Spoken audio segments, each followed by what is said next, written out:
It's more. I know. Okay, it's being 6 o'clock. I'm going to call the Coos Bay City Council meeting to order. Would you all rise and join me in the Pledge of Allegiance, please? Pledge allegiance to the flag of the United States of America and to the republic for which it stands, one nation, under God, indivisible, with liberty and justice for all.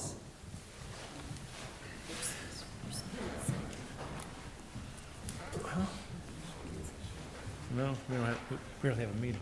Okay, so we have, first item on the agenda is public comments. We have no public comments. Just because we have none on the list doesn't mean that if someone would like to come up, they're still more than welcome to. Anyone? No? All right. Next item on the agenda is we have some presentations. So we're going to get an update from Coos County Commissioner Drew Farmer. Drew, it's great to see you back. Do you recognize this place? A little bit. I do miss it because you've definitely got better technology than the county does. Okay. So. Well, you're working on it, right? You'll get it taken Oh, care yeah. of. Okay. We're working on it. We got a system admin now. We're excited. Well, good. Well, thank you for coming. Oh, yeah. So I'm imagining a lot of folks are interested in the budget primarily. I've got a number of things down here, but the nutshell of the budget is it came in with a $1.8 million deficit. Part of that, the ONC, the federal government, was supposed to harvest or was planning to harvest more timber than they did.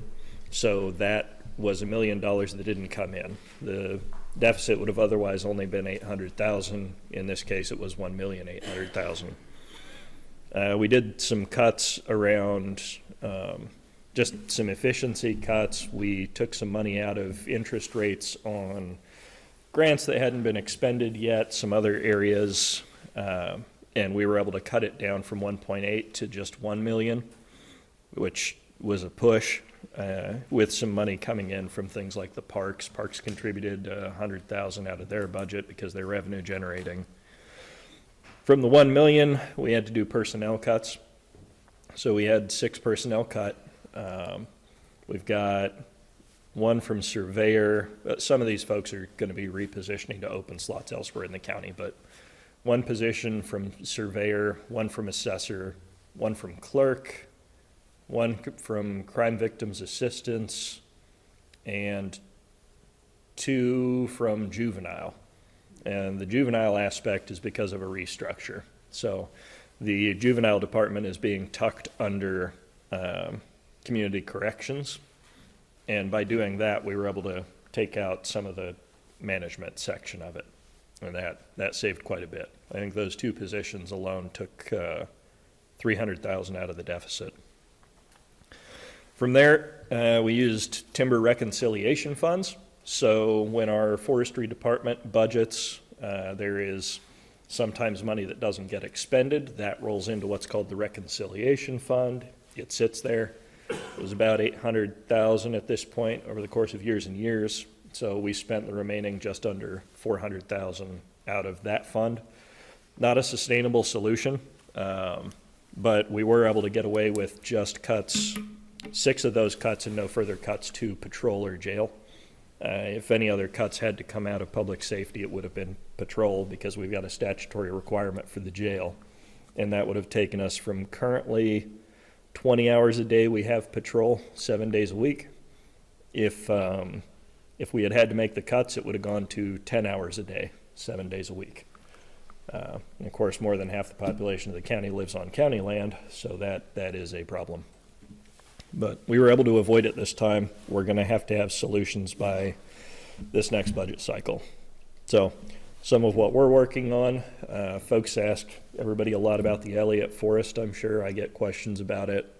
The Elliott Forest is not going to have a finalized plan until the end of summer. That's the deadline for the plan to be completed by their contractor or state agency. I forget which it was. I had meetings with them about them funding either a half or a whole deputy with the county that would patrol their grounds. This is something we already do with Weyerhaeuser and some other timber companies. They fund an officer, pay for the vehicle, the training, all the other stuff. And it lets us have one more on duty in case of emergency. So we will find out June 30th if that has been funded. If it has, that could save some more money we can put back into the reconciliation fund and make it a little more sustainable over time. Beyond that, Lakeside and in general, North County, across the Big Green Bridge, is talking about some folks up there are interested in a safety district. Lakeside is looking at a COPS grant to be able to afford an officer from the county. In either circumstance, the revenue coming in is something we're looking at funding county officers with. So it would allow us to more frequently allocate officers north of the bridge, which lets us keep officers, not have to lose them, and they're on tap in the event of an emergency. A lot of folks are already aware of the discussions around the urban renewal district. County has an urban renewal district on the North Spit. It hadn't completed any projects in around 4 years, and it had been more than a decade since it spent $100,000. So I brought up the conversation. I initially brought up dissolve it. Roger got a hold of me, Greater Minds, and told me under levy is an option. So I went under levy, a bunch of back and forth. At this point, we've got a meeting at 9 a.m. tomorrow about the urban renewal district. I think it'll live because folks came back with a good proposal and still an under levy, which will be $52,000 a year coming back to the county's general fund and a little to the overlapping taxing districts.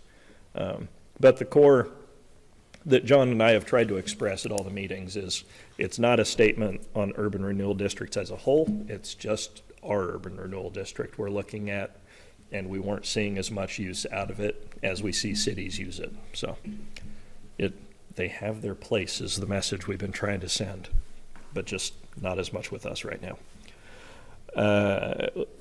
I went through a list and found over 30 properties the county has that will look at surplusing, including some roads. By vacating those, they go back into the tax base, and some of these roads are just driveways, or they're loop-de-loops that don't go anywhere. So things to get rid of.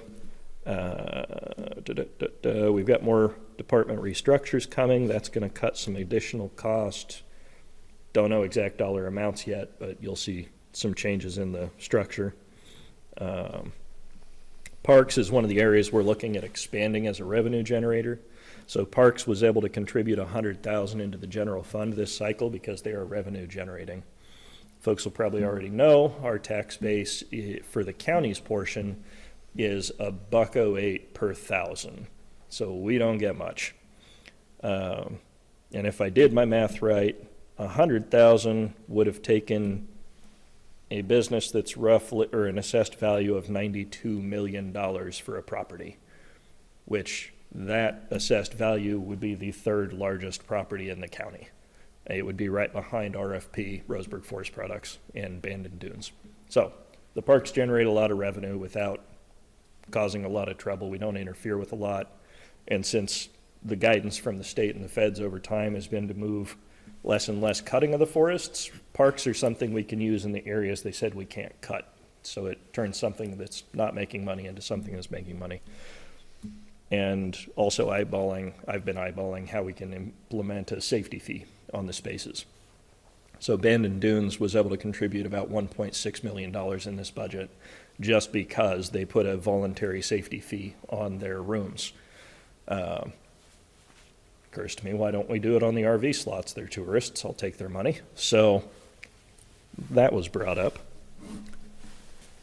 And one of the bigger things you're going to see over the course of the next year, most likely, is I'm working with some unions because I need more horsepower than I have to get a measure on a ballot measure going at the state level. It would require the state to return 5% of collected income taxes back to their county of origin.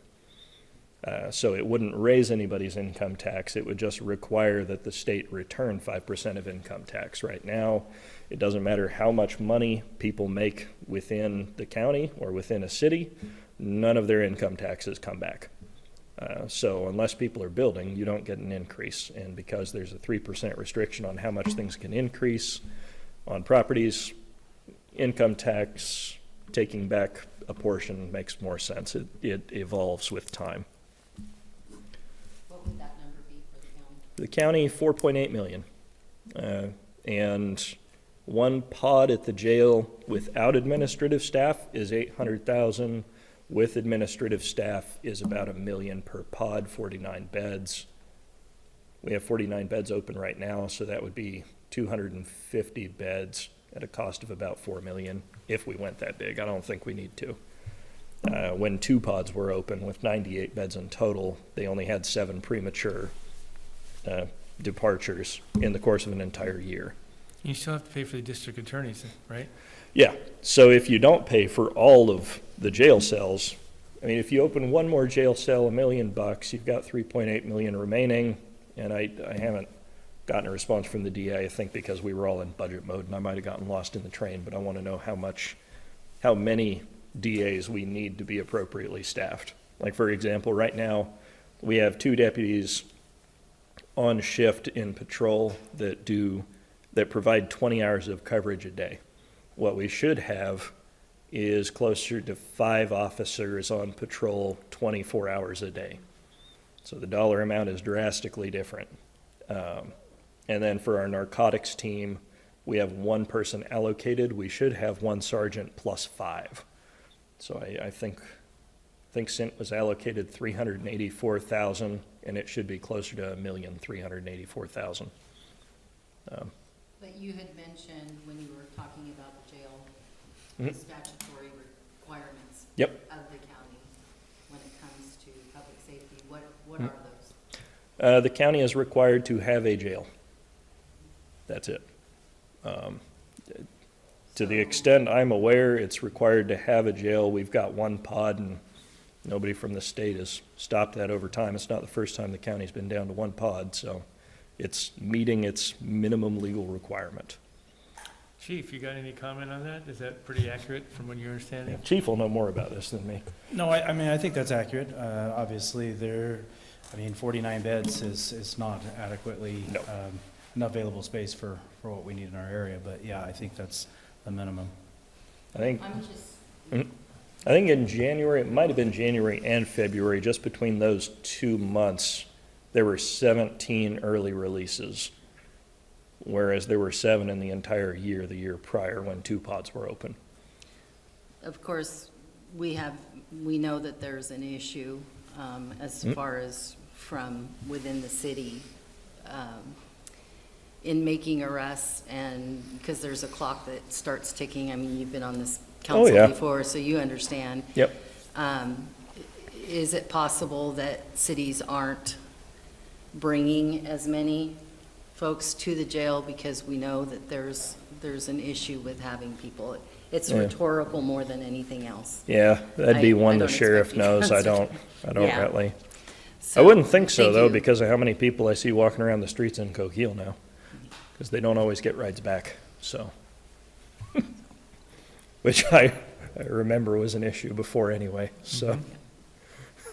Thank you, I appreciate the statutory Oh, yeah. explanation.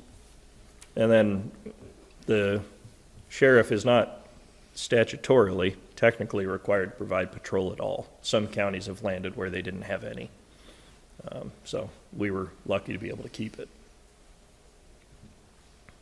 So you did a good job this year, but if I understand correctly, trying to maintain the best you could. But next year and the following, down the road, without other income, Yeah. we're going to be in a world of hurt. Yeah, I mean, we've got some things in the pipeline. One of the parts I glanced over with the Elliott is they are going to start doing some timber cuts out there. I don't know. I didn't get a clear answer on what the revenue to the county might be from that. I'm a little concerned. They think they're not going to provide anything, which isn't going to work out so well, because I won't be amenable to that. But they're also going to start selling carbon credits in 2 years. So we've got a conversation around how much of that money is going to stay with the county. I had a frank call with them, and they were sending somebody down to talk to me, and they sent 5 somebodies. So I think I've got their attention. Interesting. Well, I can honestly say that having worked with you for a long period of time, that I have always appreciated your thinking outside of the box, and you're definitely doing that with this, because you stepped into a very difficult situation. So I appreciate the update. Oh, yeah, happy to. could mention the energy resilience. We set up for somebody to come to an energy resilience presentation, so there may be an opportunity for overlap down the road with that. We're going to get a grant to have a resilience study across the entire county, and this exact thing was done in Gold Beach around their library, and the study was done for free through a grant, and then they received another grant for $500,000 to add solar covers to their library's parking lot for energy generation and resilience. So down the road, maybe an opportunity to collaborate on things again. Good job. Well, so Drew, you're also still having first of all, I think that's a good idea about the income tax portion, 5%. I can't imagine that other counties would not be in support of this. I mean, Oh, yeah. So, so that you should be able to get, so it's getting it on the ballot, getting enough signatures, whatever the process takes, right? I think it's over 100,000 signatures, so I got to have more legs than mine. Okay, that's fine.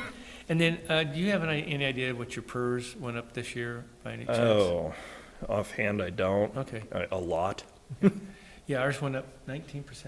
Yeah, and Yeah. I know the airport went up 22%. On so- average, over the last 5 years, personnel costs have gone up an average of 3.4% with benefits. Okay. So it averages out in there. But property tax only goes up 3% maximum, so it's exceeding.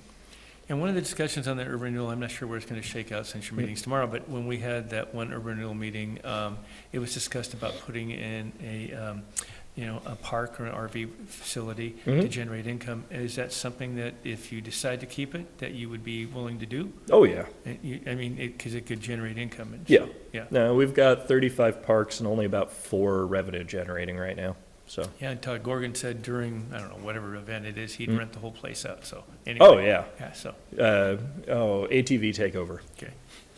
Anyone else? Questions? I was just going to say that, UTV. in regards to the urban renewal district, economic development has been my, Yep.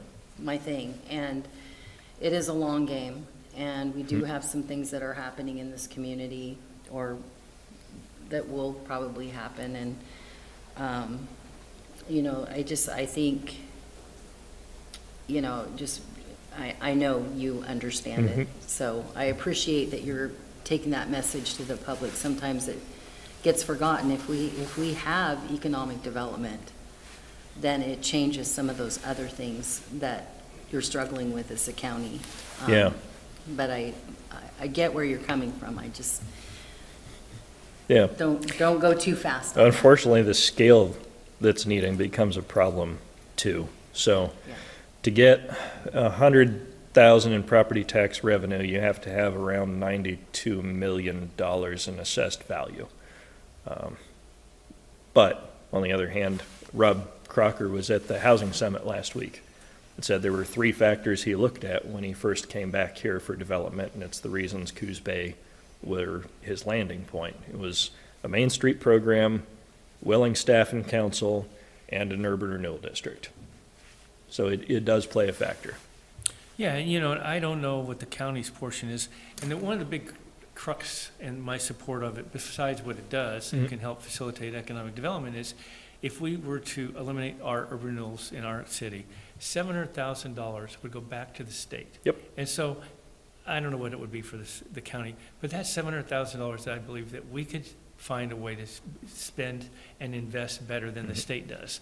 And so, it's not going to affect the schools as long as they keep backfilling them, and that's going to be the case. Yeah. And so it's just a tool, I think, that can help us. So anyway, Yeah, the county has $2.8 million in its fund, so about $1.4 million would go to local schools, and then the school fund would probably not backfill to that amount. I checked with the education department. It's possible that the $364,000 wouldn't even return to the county. So there's a lot of negatives to just killing it outright. right.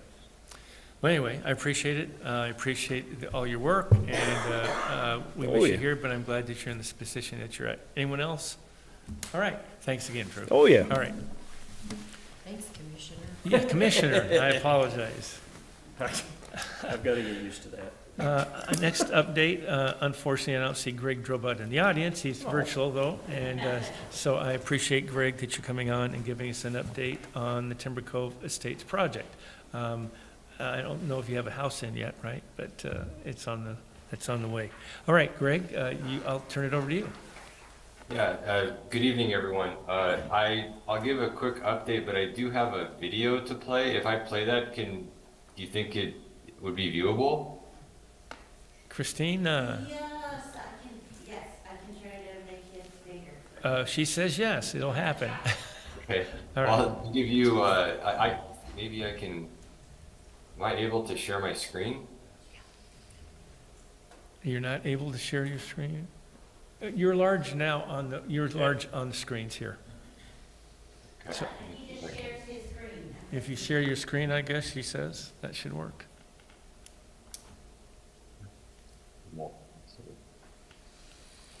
Oh, share, here we go. Okay.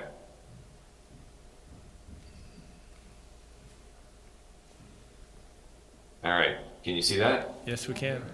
All right, I'll play this and then I'll give a quick update afterwards.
Everybody see that? Yes, thank you. All right, well, you probably or hopefully saw from the video the quite massive scale of this development, and we've been working nonstop, it seems like, since about November of last year. Most all of the work to date has been focused on improving Lindy Lane, kind of building it back up and getting it to the improvements for that street, bringing utilities under Ocean Boulevard and down Lindy, and then the big task was getting the site to grade. So we're not 100% there, but we're probably 85% there, and importantly, we have the first, I think, 3 roads that are cut in going east to west. So we are looking really good. I'll give a lot of credit to my partner Daniel Graham. He's there all day, every day, getting that done, and we hope to be maybe 2 months away from hopefully getting the first phase platted. Maybe a little bit longer, but right in that ballpark. We probably will have our first homes, our first foundations in a few months if everything goes according to plan. Yeah, it's going very well. It's concurrent with the pump station, which is a big portion of this. I think that was the last time I was in council here presenting. So it's exciting. We're getting a lot of interest on our website and emails, and we are taking reservations for people that are interested. Now's the time to pick your lot, design your home, and make sure that you kind of get in at the ground level. So it's super exciting. Things are going as expected with development, and especially groundwork. There's always things that come up. A few weeks ago when we got 5 inches of rain in a day, that caused a lot of issues on site, as you can imagine, like it did the rest of the city and county. But we had precautions and we had things taken care of there. The good thing is you can, let me go to, well, I guess I'm not sharing screens anymore, but we had so much sand and fill on our site that anything we needed to remove from the first phase, we could utilize it in the second phase. So we're able to keep everything on site and not have to bring it off site, which would be super expensive. So, yeah, we're very happy where we're at. As you get in, you realize just how large it is. You know, we're building 400 homes, almost 80 acres. It's a lot. Yeah, I guess I can take questions, but I think everything's going along well. Questions, council? Carmen, do you have a question? Or anyone? Oh, no, I didn't have a question. I'm just excited. Things are happening. Thank you so much for doing all this work. This is a big, big lift. Yeah, absolutely. Well, I wouldn't have been able to do it without my team, and especially Daniel, so we're working it together. Yeah, I'm anxious to get back up there. Daniel invited me to get back up there and show me around. I'll take him up on down the road. But I think, you know, you fixed up Lindy Lane, and I know that you're going to pave it. Also, you did the culvert work there. That was, I know the neighbors appreciated it. So I think, well, you've been a good neighbor, and I think if I'm not correct, let me know. But they're pleased with the upgrades that you've done for them. Absolutely. Yeah, it's, I mean, actually, the culverts on Lindy are kind of what kicked us off, probably starting our construction a little earlier than we were anticipating. They completely failed. You know, they're old, so it's just something that needed to be done. It was in our work, and I think it was right around Thanksgiving, if I recall, and that's when we started. So yeah, we improved that. We built it back up. You know, we had to dig it out and then build it back up and get everything improved. We bored under Ocean, brought the utilities across Ocean Boulevard, and I mean, it's all gravelled in right now. You can see the retaining walls on either side. The neighbors are very happy that they have a road to go in and out on. And I think they all knew this was coming. So a few months of disruption with work, you know, construction trucks, I think it's a small price to pay to have a nice finished road that they're going to be able to utilize. And as good neighbors, you know, if somebody has a fence that needs repaired, or maybe they need some extra gravel, you know, here or there, those are always things that we'll throw in. Also, aren't you going to have another access road? We are. It's being designed right now, and it'll be part of kind of another review. But since we spoke last time, we purchased the lot right next to Cascade Farm Supply, and we have plans, and we actually have approval from Bimart that we can go down there, hopefully with some city easements across their property, and make it another access for the site. And it's really going to open up the site, especially in the second phase, a lot easier for cars to get in and out through that. And they would be able to utilize potentially even the traffic light there, which that's all being designed right now. So, but overall, you know, 400 homes was going to be tricky with just one entrance. So having this second entrance, I think, is going to be great for everybody. Great. And then I know Greg mentioned the pump station. I'm not sure if the council is aware that Jennifer, myself, Nicole, and Greg with Steve Donovan went before Biz Oregon, and we were awarded a loan for this pump station at a decent rate, 3.5%. But as I think the council is aware, we're going to continue on. We are asking the legislature to give us a grant for 5.7, because that's would be our share, and then also part of the owner's share, Greg's, to put this in. That needs to be done. I talked to Senator Anderson. It is on the list.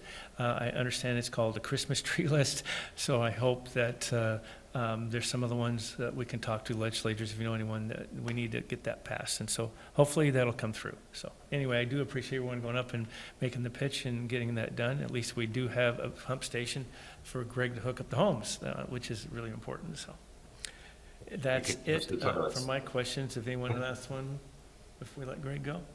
I got one more question. Sure. Just could you remind me again what the 395 base starting house plot land it includes? Like, what size of house is that? Sure. It's and I will say this, we're trying our best at 395. Since then, we've had tariffs and all kinds of other things that we might have to raise it slightly, but I'll for right now say 395. That is a 3-bedroom, 2.5-bath house, approximately 1,500 square feet. And that does not include the garage square footage. So if you factor in the garage, you're probably 1,800 square feet. And these are going to have gas as well. So we're going to have tankless water heaters, gas range and stove, and gas central air. And that's pretty big. When we first were looking at it, we thought that for the price point, we'd have to do electric heating. But we could actually make gas work because we're doing so many. We can get some volume price breaks on that. So they're going to be very energy efficient homes. We're actually looking to see if we could qualify for some Energy Star credits. We don't know yet, but even if not, they're going to be great brand new homes with warranties. So pretty competitive for, let's say, $400,000 compared to what else you can get out there in the market. Awesome, thank you. Well, I'm really pleased, Greg. I remember how this conversation started, and it was kind of interesting, so I reiterate it, and I'll do it again. So Greg had got done with Coos Bay Village and doing the other projects, and he's asking for more commercial property, and I said, it's all taken, and we just couldn't find anything. I said, how about a housing development? And he says, well, maybe. And so he knew the owner of the land, and they put a project together, and here we are. So, Greg, thank you. I appreciate it. So. I just wanted to say thank you as well, and thank you to our staff and the mayor for working so hard to see this through. It's a lot of work, and I am amazed at the size of this, and having grown up in that Lindy Lane area and hoping that the statutes of limitations have run out, I may or may not have known the person that put those culverts in, and if they were done correctly. But yeah, that is a long time ago because I was a teenager. So anyway, I appreciate your work on this project, and I can't wait to see it progress. I hope you can come back and give us more updates or take us out there and let us take a look at it. I'd love that. Yeah, every couple of months, I'd love to give an update. And once we get the roads established a little bit more, I think visits would be great. Well, thank you, Greg. Anything else? Well, Greg, thanks again for coming on. I appreciate the time. Thank you. Take care. Yeah. Bye-bye. Bye. So the next item is approval of 2025 Arbor Day proclamation, and I understand that we got Greg that's going to do that for us. Thank you, Greg. Well, thank you for having me tonight. Appreciate it. So in 1872, J. Sterling Morton proposed to the Nebraska Board of Agriculture that a special day be set aside for the planting of trees. And this holiday, called Arbor Day, was first observed with the planting of more than 1 million trees in Nebraska. Arbor Day is now observed throughout the nation and the world. Trees reduce the erosion of precious topsoil by wind and water, cut heating and cooling costs, moderate the temperature, clean the air, produce life-giving oxygen, and provide habitat for wildlife. Trees are a renewable resource providing paper, wood for construction, fuels for fire, and countless other wood products. City trees increase property values, enhance the economic vitality of business areas, and beautify the community. Trees, wherever they are planted, are a source of joy and spiritual renewal.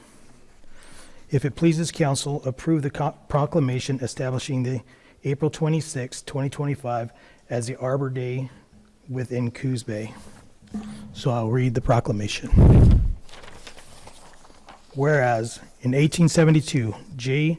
Sterling Morton proposed to the Nebraska Board of Agriculture that a special day be set aside for the planting of trees, and whereas this holiday, called Arbor Day, was first observed with the planting of more than 1 million trees in Nebraska, and whereas Arbor Day is now observed throughout the nation and the world, and the city of Coos Bay was designated a Tree City, USA in 1994, and whereas trees can reduce the erosion of our precious topsoil by wind and water, cut heating and cooling costs, moderate the temperature, clean the air, produce oxygen, and provide habitat for wildlife.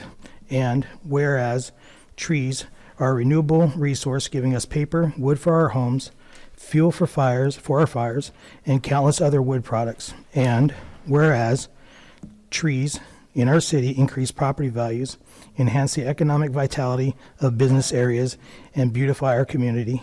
And whereas Coos Bay has been recognized as a Tree City USA by the National Arbor Day Foundation and desires to continue its tree planting endeavors. Whereas trees are a source of joy and spiritual renewal, and Oh, Mr. Mayor. and now me. And now therefore, I, Joe Benetti, Mayor of the City of Coos Bay, do hereby proclaim that the last Friday in April, from this time forward, shall be observed as Arbor Day in the City of Coos Bay. And I urge all citizens to support the efforts to care for our trees and woodlands and to support the city's community forest program. And further, I urge all the citizens to plant trees to gladden the hearts and promote the well-being of present and future generations. And with that being the case, can I have a motion and a second to? I move we approve the proclamation establishing April 26, 2025 as Arbor Day within Coos Bay. And I'll second. Been moved and seconded to approve the Arbor Day proclamation. So we've done this 10 years in a row. This will be the 11th year. Also, Greg, do we not plant trees in the city, in the parks? I mean, is that something we still do or don't do? We will, yes, sir. Which park or both? We're going to plant 5 trees. Well, we're hoping to plant 5 trees in John Toppitz and 5 trees in Mingus Okay. this If year. if you let us know, I know Carmen's been always good about being there to help plant, but maybe some of the rest of us can try to participate. So, We will definitely let you know. all right, thank you. Thank you. With the motion and the second, I'll call for the question. All in favor, say aye. Aye. Aye. Any opposed? Hearing none, it passes. Thank you, Greg. Appreciate it. Thank you. Next item on the agenda is approval of the National Volunteer Week proclamation. Melissa, Yes, good evening. good evening. President Richard Nixon established National Volunteer Week with an executive order in 1974. Every sitting U.S. president since Nixon has issued a proclamation during National Volunteer Week, as have many U.S. mayors and governors, urging Americans to give their time to community outreach organizations. Coos Bay benefits from more than 170 citizens, some of whom serve as volunteer firefighters, reserve police officers, disabled parking enforcement, park hosts, or in the library. Others give their time and talents as they serve on one of the many city-related boards, committees, or commissions such as Budget Committee, Planning Commission, Design Assistance Team, Library Board, Parks Commission, Tree Board, Coos Bay North Bend, Water Board, Library Facilities Steering Committee, Livability Committee, City Council, Urban Renewal Agency. Collectively, they've donated thousands of hours of their time. Thank you. And I understand, Ken, you're going to read the proclamation for us. I appreciate you doing that. Good evening, everybody. Good evening. The proclamation reads as follows. Whereas National Volunteer Week has been observed annually since 1974 as a time to recognize and promote the spirit of volunteerism that strengthens communities across the United States, and whereas the theme of National Volunteer Week 2025 celebrates service, highlights the power of people coming together to make a positive impact, though through sets of kindness, generosity, and commitment to community betterment. And whereas the city of Coos Bay is proud to have dedicated volunteers who gave their time, talents, and energy to serve on advisory boards, support local programs, assist in emergency service, and contribute to the overall well-being of the city. And whereas these volunteers embody the spirit of service and play an essential role in building a vibrant, inclusive, and resilient community. And whereas National Volunteer Week is an opportunity to honor and thank everyone who serves, ensure others to get involved and reaffirm our commitment to community engagement. Thank you. Now therefore, I, Joe Benet, the mayor of the city of Coos Bay, hereby proclaim April 20th through 26th, 2025 to be National Volunteer Week in the city of Coos Bay, and I encourage all residents to join in recognizing and celebrating the extraordinary services and contributions of our community's volunteers. With that being the case, council, I need a motion and a second to approve this proclamation, please. I'll make a motion that we make a proclamation celebrating National Volunteer Week in Coos Bay. Second? It's been moved and seconded to approve the the National Volunteer Week proclamation. And Ken, being a volunteer and voluntarily agreeing to read this is more than appropriate. Also, I've always said that we have over 100 volunteers, and as Melissa just pointed out in her update on this, we have 170 volunteers. So again, I want to reiterate, without the volunteers, our city could not participate and operate without it. So I want to thank all the volunteers who help us throughout the year. Anyway, with that being the case, any other comments? Hearing none, I'll call for the question. All in favor, say aye. Aye. Aye. Any opposed? Hearing none, it passes. Thanks again, Ken. Thank you. Next item, I'm going to do a punt here. So we don't have a staff report by Nicole because she's gone. But so what about staff? Any comments or, about what's going on? Let's start with the chief. I'm sorry, Chief Chaffenauer. We got two chiefs. Yeah, I didn't necessarily prepare anything, but we are busy, like probably most of the departments, but I think we are chugging along well. We are in a couple hiring processes for our dispatch center and a hiring process for our police. And so we are in the process of testing, reviewing applications, and doing some interviews. And so we're trying to put that together and keep our staffing numbers up so that way we can continue to provide the services. So where are we at on that time frame? Because I know we needed to get everyone trained and back in on duty, I guess. So we have a resource officer. Is that right? Yeah, that's correct. And so for our dispatch center, we have concluded with our first round of interviews and testing, and we have selected a couple applicants to move to the next phase in that hiring process, which entails backgrounds and psych exams and stuff. So they're still a little bit out, but we're trying to move quickly on that process. On the police, we will be doing our interviews. We did one batch, and we have another batch in like 2 weeks, so we'll be doing interviews on. And so, again, we'll have to work through that process. We did make a job offer to a gentleman that will be starting Monday, and I'll be sending you guys an invite for his swearing in. And so I'm not sure if his mom and dad know yet, but it's Jacob Hamlet, and Oh, nice. so we're excited to bring Jacob on board Monday, and so we'll be swearing him in. So, Well, that's wonderful. Yeah. That's great. so we're working on it. So have you initiated the new time, place, and manner camping ordinance? And if you have, has there been any difficulty in implementing the new policy? So it was 30 days after it was enacted, and gotcha, so we're okay. still out a few more days. All right. But as soon as that is actually enacted, we will start enforcing that. All right, thanks, Chief Chaffenauer. Chief Atkins.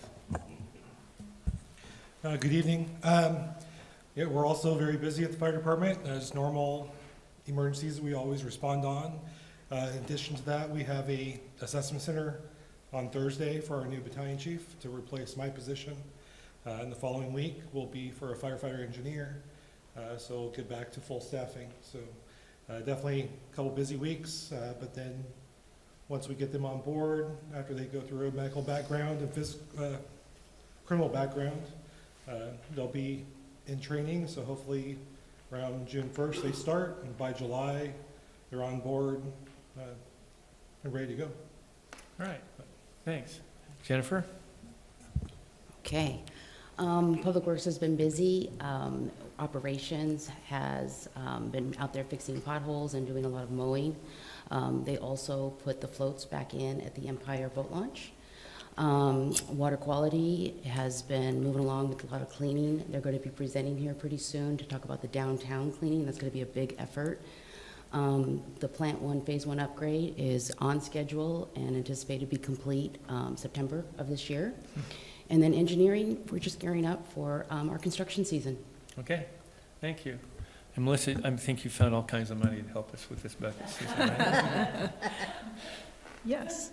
Okay. Where staff is working on finishing the budget document, so we can have that out to the budget committee hopefully soon for review. All right, thank you. Chelsea? Okay.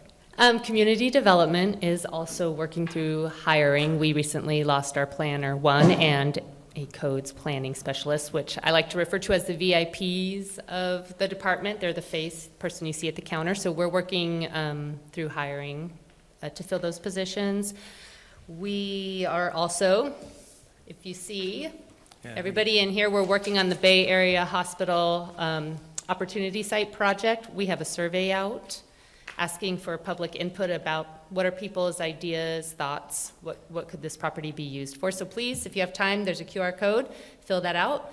We've also are working on our economic opportunities analysis project and development strategic plan. That is coming to you soon. At the end of the month, we'll get an update from the consultant. There's also a survey out, if you see more QR codes floating around. Okay. One associated with that. The UGB project is moving forward. Our consultant is drafting the regional problem-solving agreement, the draft agreement that'll be necessary to move to the next step where we start to actually do some work. That should be finalized and ready for council's review this summer, June, July. And then the Gussie's building and also some residential code enforcement buildings on Marple. Both of those are undergoing their asbestos abatement and ready for demo. I believe the Gussie's building, we have a demo permit in. The owner is moving forward on that. So I think that's a couple updates. Great. So the UGB consultant, if I remember correctly, is going to be like $600,000. Is the LCD going to be paying that? We haven't started talking what that funding looks like, but I do believe they're open to, as we move through the next phases, if there's funding available, helping. Yes. Yeah, because I don't believe Melissa or Chelsea, either one of you, we have the funding for that type of process. Correct. All right. Yeah. Work in progress. Okay. So another thing, why don't you explain to everyone how this, I mean, you just went over this real briefly about the area hospital housing opportunity. I think that it's important to recognize Chelsea. I don't even know where we were sitting or what kind of meeting it was, and this popped up, and Chelsea suggested that there's 16 acres at the hospital, and that could be possibly a development site for housing. She got a grant from DLCD for $250,000. That's probably about right. They're funding the whole thing. Yeah, so they're going to fund it for site development. We had Greg Drobot was involved in part of that because would he be interested in it? And he said he would, but a site development was important before any developer could look at it. So here we are, and so that's great. So yeah. Good stuff. Christine?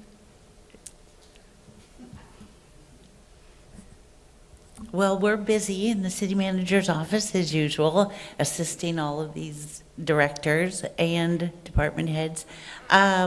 We also we're assisting with working on the budget document and getting ready for those budget meetings. Great. How about you, Nate? Well, it's talking about Timber Cove. We're working on finalizing the agreement with Timber Cove for the cost sharing. Actually, we're calling it a development agreement now, which will help facilitate getting the money from the state that will help pay for that, for the pump station and force main. So we're working on that. And a few other things that I'm not want to discuss at this time. So let me ask you, maybe I'll push you along a little bit, especially since we have a county commissioner here. How about the Englewood project, the property? Do we have ownership of that yet?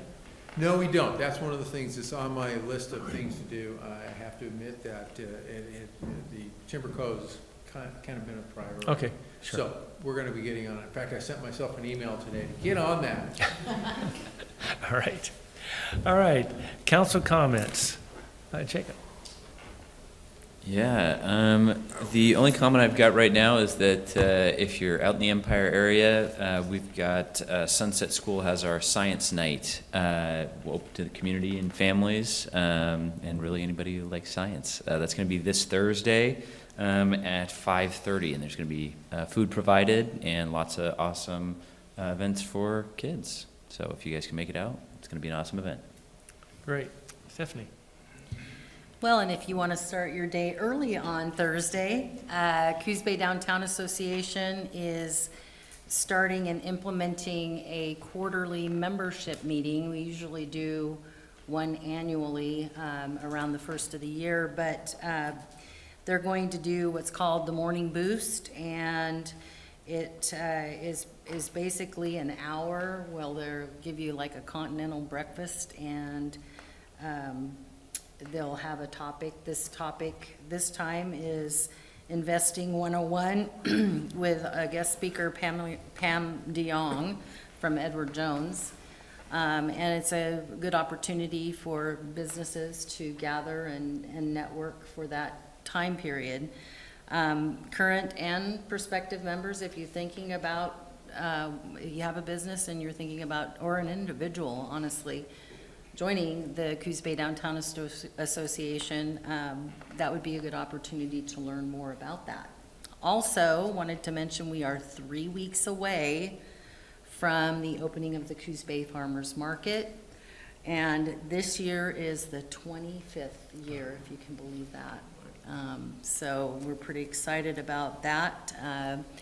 Anytime that we can get foot traffic into downtown, it helps our businesses and just exposes people to what we have here in our beautiful city.